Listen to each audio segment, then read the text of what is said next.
Beautiful. Thank you so much, Penny. So, yep, I'm Alex. Nice to meet you, everyone. What I might do today is I'm going to start by just giving everyone a bit of an explanation about the types of sleep disordered breathing we see in people with muscular dystrophy. I'm then going to go into why I'm particularly looking at myotonic dystrophy in some of my research. And then at the end, I'm going to tell you about an upcoming research project that we have, and we'll have a little bit of a Q&A with Noni about her involvement in that and why she's decided to be involved, which we're very grateful for.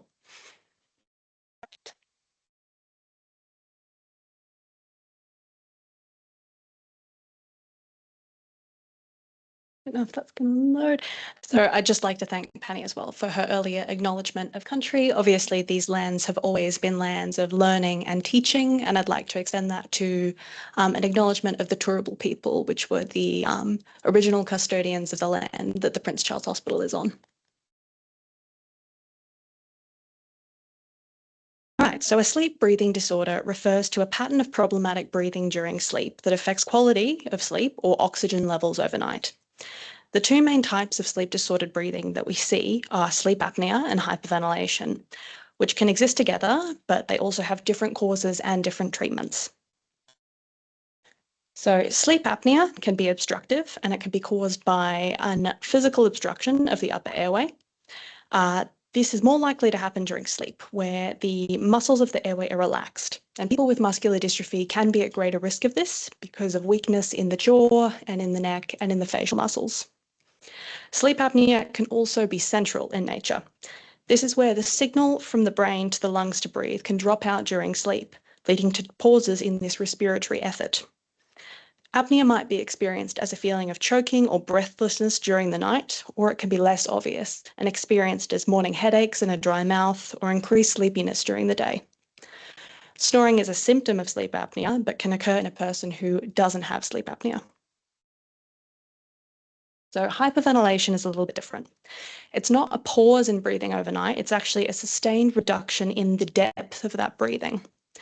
So this is caused in muscular dystrophy specifically by a combination of weakness in the muscles that control breathing and a reduction in that respiratory signaling, that drive from the brain.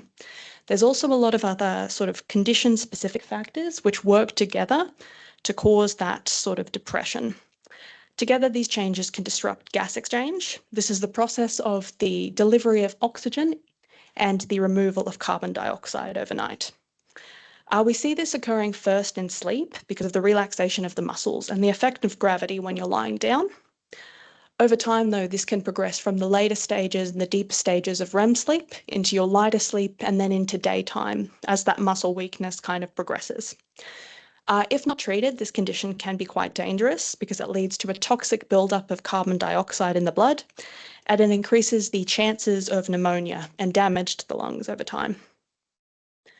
So the primary treatment we have for sleep disorders is called non-invasive ventilation, which we call NIV.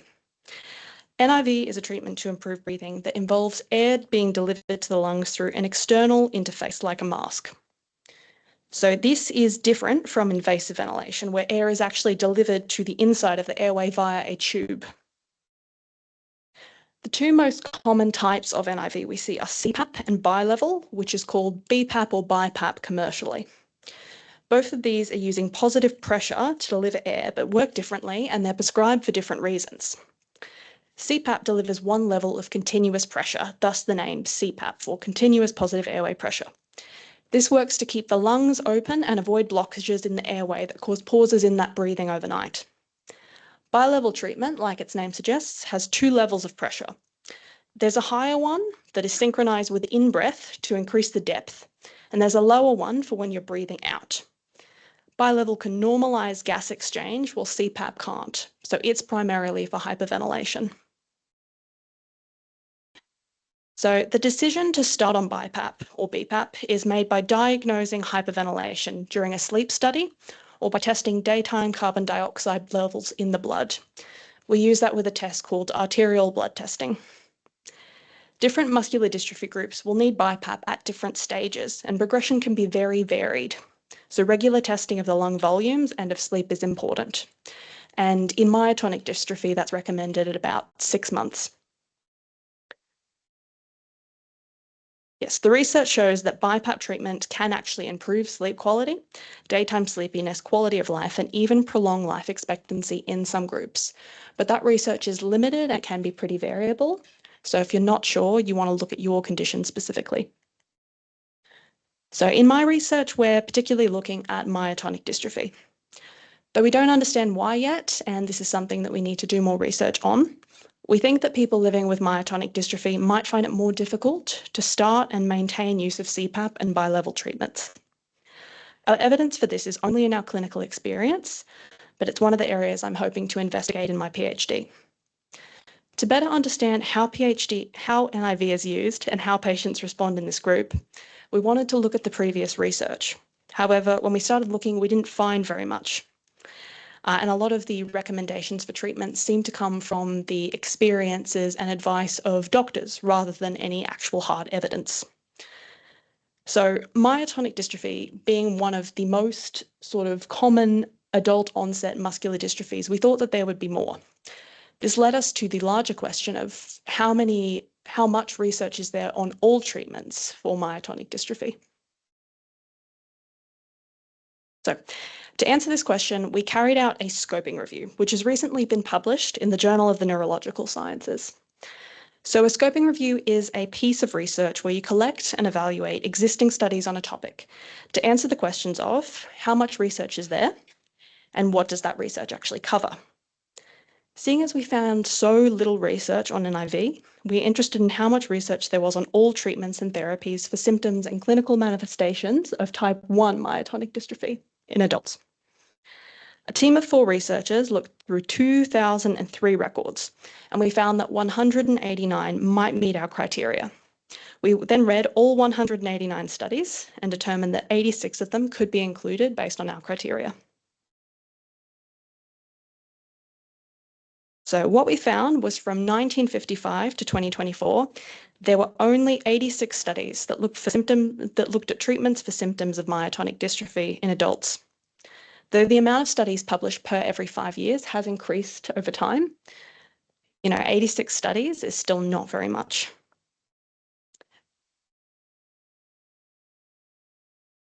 We saw that most of these studies were conducted in West Europe, Canada, and America, which matches the locations of major sort of myotonic registries and founder populations where there are a lot of patients.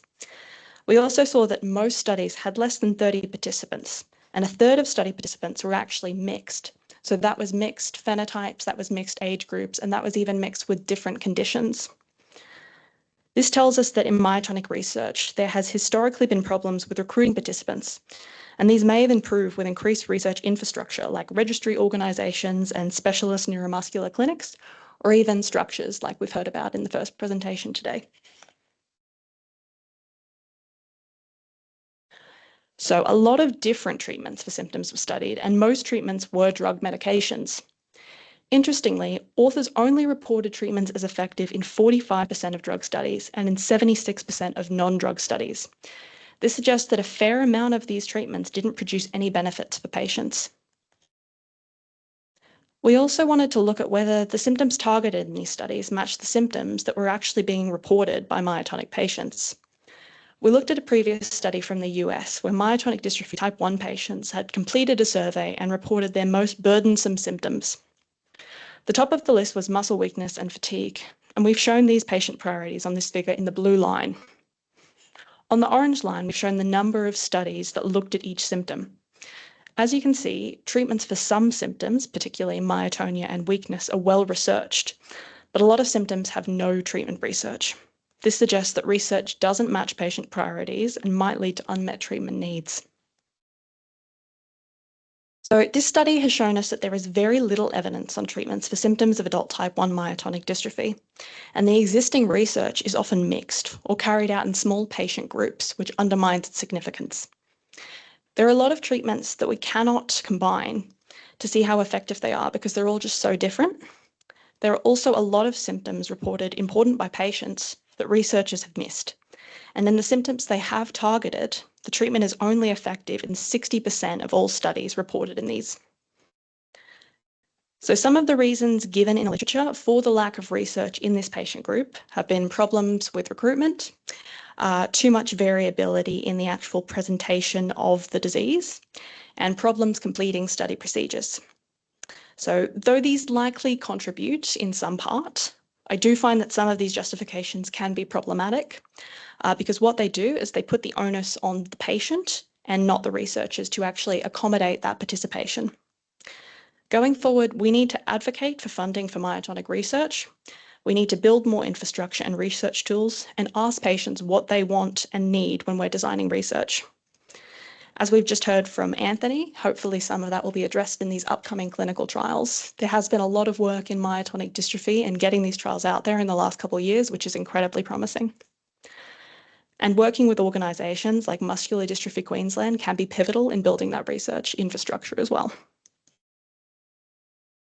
So one of the questions we can't answer by looking at what has already been done is what is treatment like for people with myotonic dystrophy? I'm excited to announce that we're about to start recruitment for a research project on the lived experience of non-invasive ventilation, that's CPAP or BiPAP, in myotonic dystrophy. This project is qualitative and our aim is to characterise what using NIV is like for people living with this condition. We will aim to do this in two parts. First, we will interview approximately 17 participants about their experiences and opinions on this therapy, describe how it is currently.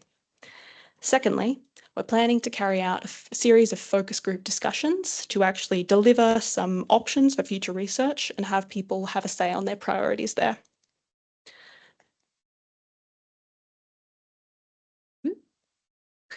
So to be eligible for this project, you'll be someone living with myotonic dystrophy or supporting someone living with myotonic dystrophy. We understand that every person and every treatment journey is unique, which is why we want to sample a wide range of experiences from people requiring all different levels of support. We also think it's important to involve carers and family members who might be involved in home NIV use in discussions. So we'll be carrying out both independent and dyad interviews. To be enrolled in this project, it's important that you can give informed consent or someone can give informed consent on your behalf. So participation in this project is going to involve a few steps. To express your interest, you'll first fill out a quick online survey that shouldn't take more than 2 minutes. If you're eligible to participate, someone from the research team will then give you a call and set up a time for a 30 to 60-minute interview, either face-to-face or virtually. We can do that via phone call, Teams or Zoom, whatever your preference is. If opting for a face-to-face, we can come to you or we can accommodate the interview at the Prince Charles Hospital. A third and optional part of participation will be our focus groups, which will be held in groups of 6 at a to-be-defined location. So a team of scientists and sleep psychologists will then analyse and categorise these interviews to produce some core themes and understandings of the barriers and motivators to treatment and the priorities of patients. We hope that these will reveal some modifiable targets to improve the way we deliver and support this treatment. We're still waiting for the final approval to actually start recruiting for this project, but once that goes ahead, Muscular Dystrophy Queensland has kindly offered to actually advertise that study through social media, so keep an eye out for it there. So it's important for us that research about people with myotonic dystrophy is actually informed by people who have lived experience. This educates doctors and researchers so they're better equipped to carry out this research and treat patients. Involving consumers in research development can ensure that the research reflects patient needs, can help make participation more accessible, and allows us to validate our findings as representative. On this project, we're working with our consumer investigator, Noni Thomas, who we're grateful to Muscular Dystrophy Queensland for actually putting us in touch with. So Noni is a Brisbane local, a retired teacher of 40 years, a member of the Muscular Dystrophy Queensland Community Liaison Group, and a person with lived experience of myotonic dystrophy. She's agreed to talk with us about her experience and her role in this research, and will be joining me up here.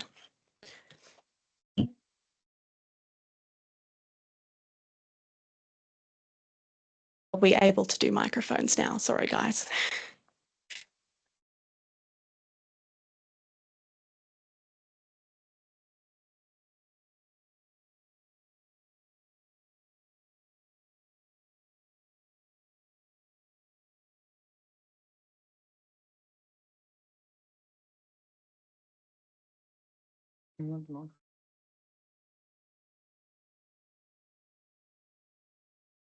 Beautiful.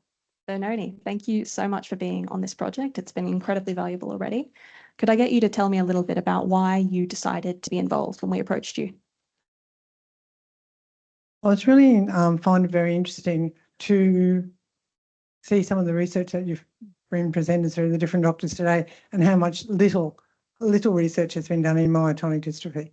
And my feeling is that my family has had a history of myotonic dystrophy for many, many years. My aunt was diagnosed in the 1970s, and if I go back through my family history, I can take it back to the early 1900s. Unfortunately, they didn't know what they had. And I have 2 adult children who are not diagnosed, are not seeking diagnosis because they want to live their life at this stage. They're not showing any symptoms. My belief is we need to make things better for the next generation, improve their life. So if anything I can do which will help in some little way would be great. So I'm happy to participate. And that's massively appreciated. So in this project, we're particularly talking about the use of CPAP or BiPAP, and we're wanting to make that easier for people, for the next generation, as you've said. So in this, could you please tell us a little bit about your experience of this therapy? Sure. I was transferred from a very small school to a much bigger school as a teacher, quite a stressful place to be working at. And I found that on my way home, I'd stop at the traffic lights and I'd suddenly wake up and I go, oh, how long have I been here? Nobody tooted their horn. So they were little micro sleeps. So started to have some concerns and saw some help, had assessments for a sleep apnea test and diagnosed with severe sleep apnea, which I didn't think I had severe sleep apnea, but apparently I did. And so from there, I ended up with a CPAP machine, and it had nasal prongs, and I sleep with my mouth open, so I had to have a strap around my head to keep my mouth closed, which was very uncomfortable because it was made of wetsuit material type thing, which made it very hot in this lovely Queensland climate. The machine kept my husband awake. He never complained. I'll give him that, but I know he was not getting as much sleep. I went back for various tests, sourced what else can I do, and they came up with different straps, but they weren't as successful. So the last suggestion was, let's tape your mouth closed. And I just looked at the scientist who suggested that to me, and I said, I beg your pardon. And he wanted to put a tape across my mouth while I had the machine on. And I just thought, how do I let anybody know I have a problem in the middle of the night if I need to? How, do I answer my children's questions because they're only young when they come to the bedroom? How scary is all of this? So, no, I didn't do that. I went back and had another sleep test, and they decided I was really only mild. Didn't actually have severe sleep apnea, and with more breathing tests and things, I stopped using my CPAP machine, which I don't use anymore. Thank you for sharing that, Noni. Yeah, and that experience is absolutely representative, I feel, for not just people with, myotonic dystrophy or muscular dystrophy, but for a lot of people who are starting CPAP or BiPAP, BiPAP by level. It's a very intense treatment if you haven't experienced anything like it before, and it's definitely a learning curve.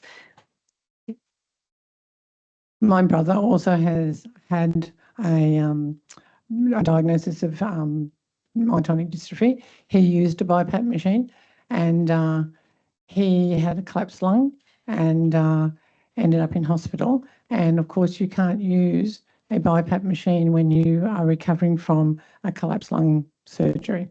And so it was very difficult. He was awake for days, and that creates more problems. And so he ended up being put on some other sort of ventilation in the hospital. Sadly, wasn't the cause of it, but he passed away. And so I'm very aware he needed it, because when he was home and he was using his BiPAP machine, it helped him get rid of the CO2. If he didn't do that, then he would have had more problems. One of the problems, he was originally on a CPAP machine, and something that a lot of people don't know, that is if you change your altitude when you're using your CPAP machine, you need to have it adjusted. And he went up to Atherton Tableland for a holiday with family and ended up in hospital because no one had told him. Admittedly, he probably didn't tell them that he was going, but he needed to have that machine adjusted. So these are all things that we weren't aware of as a family, and things that you need to discuss with your doctors and scientists and whatever as well. Absolutely. And that communication is just so important. You know, doctors need to be understanding and educating because people need to live their lives. They need to be able to travel. So part of what this is, it's about creating that communication. It's about building that understanding so we can treat better, so we can approach treatment better and educate better. So I guess with that in mind, my last question's a little bit more existential. What do you think we can learn from one another, researchers working with consumers or working particularly with people with myotonic dystrophy? I think one of the scientists today spoke about this from the team from down south, about how they don't have lived experience. They are very knowledgeable, scientists and the doctors. They know so much about getting these machines to work, how they can help us, but they don't know about sleeping with a thing around your head that's really, really hot. They don't know about what if I don't use my machine and waking up in the morning and I've had no sleep, and that can go on for days and days and days. They may be aware of it, but they don't know what that feeling is like for people. So the more we can have people asking us for lived experience, it should improve our use of the machines. It should improve our health. And I think if we don't give that feedback to them, and we probably don't if we don't get asked the questions, then, you know, we need to hope that things are going to improve, but it doesn't always unless you participate. So I know Alex has asked, you know, can you be involved? If you've got myotonic dystrophy, please think about being involved with her project, because it's got to benefit all of us, and not just us, but our children and the future of people who are involved as well. Thank you very much, Noni. And thank you to everyone for listening today. I'd like to just rattle through some. That's right. I've got an acknowledgement slide, but I can just riff. There we go. Just a thanks again to Muscular Dystrophy Queensland for putting this on, allowing me to speak and allowing us to promote this. You know, I'm really excited to actually start talking to people. Thank you, Noni, for sharing. And I'm sure we're going to get so many different stories, so many different experiences, and hopefully build something that is representative that can inform us better. Yes, again, thank you, Noni, for everything you've done so far. I'll also just quickly thank the researchers who've been involved in the projects that I have talked about today, including my supervisor, Irene, who's attending online today, and also Karen O'Malley, who kind of advised on this project very early on. I know she carried out a similar project within the myotonic community through Muscular Dystrophy Queensland previously. So her advice on that has been really helpful in our design. All right, thank you, everyone.